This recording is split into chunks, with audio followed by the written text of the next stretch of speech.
শুক্লতা রায়ের গল্প। শুক্লতা রাও একজন গরিব কাঠুরে ছিল। সে রোজ সকাল থেকে সন্ধ্যা পর্যন্ত কাঠ কাটত। কাঠ কেটে যখন তার কিছু টাকা জমল, তখন সেই টাকা দিয়ে তার ছেলেটিকে পাঠিয়ে দিল শহরে লেখাপড়া করতে। ছেলে খুব মন দিয়ে পড়াশোনা করে, তার বেশ নামও হচ্ছে। এর মধ্যে তার বাবার টাকা গেল ফুরিয়ে, কাজেই তার লেখাপড়া শেষ হলো না। সে বাড়ি ফিরে এলো। কাঠুরের তাতে বড় দুঃখ হলো। ছেলেটি তাকে এই বলে সান্ত্বনা দিল, তার জন্য ভাবছো কেন বাবা? যদি কপালে থাকে ঢের লেখাপড়া হবে। এখন চলো কাঠ কাটতে যাই।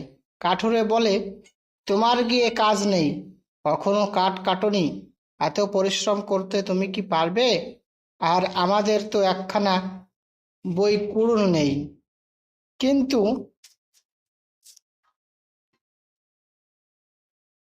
ছেলে যাবেই ঠিক করেছে। সে বলল, আর কার কাছ থেকে একটা কুড়ুল চেয়ে আনো বাবা, তারপর কদিন কাঠ কাটলে যে পয়সা হবে তাই দিয়ে একটা নতুন কুড়ুল কেনা হবে। তখন আরেকজনের কুড়ুল ধার করে নিয়ে দুজনে বনের ভেতরে গেল কাঠ কাটতে। দুপুরবেলায় কাঠুরে কুড়ুল রেখে তার ছেলেকে ডাকলো, এসো একটু বিশ্রাম করে চাটি খেয়ে নি, বড় পরিশ্রম হয়েছে। কিন্তু ছেলের ইচ্ছা নেই বিশ্রাম করতে। তুমি খাও, আমার মোটেই খিদে পায়নি। আমি একটু ঘুরে দেখে কোনো গাছে পাখির বাসা আছে কিনা। এই বলে সে পাখির বাসা খুঁজতে বেরোলো। তারপর এ গাছ ও গাছ দেখতে দেখতে এক প্রকাণ্ড বটগাছের কাছে এলো। 300 বছরের পুরনো বটগাছ, ডাল পাতায় চারিদিক অন্ধকার করে রেখেছে। ডাল থেকে মোটা মোটা শিকড় সব মাটি পর্যন্ত ঝুলে পড়েছে।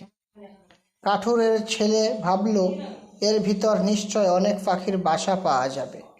এই ভেবে সে বটগাছের কাছে গিয়ে উপরের দিকে তাকিয়ে খুঁজতে লাগলো পাখির বাসা আছে কিনা।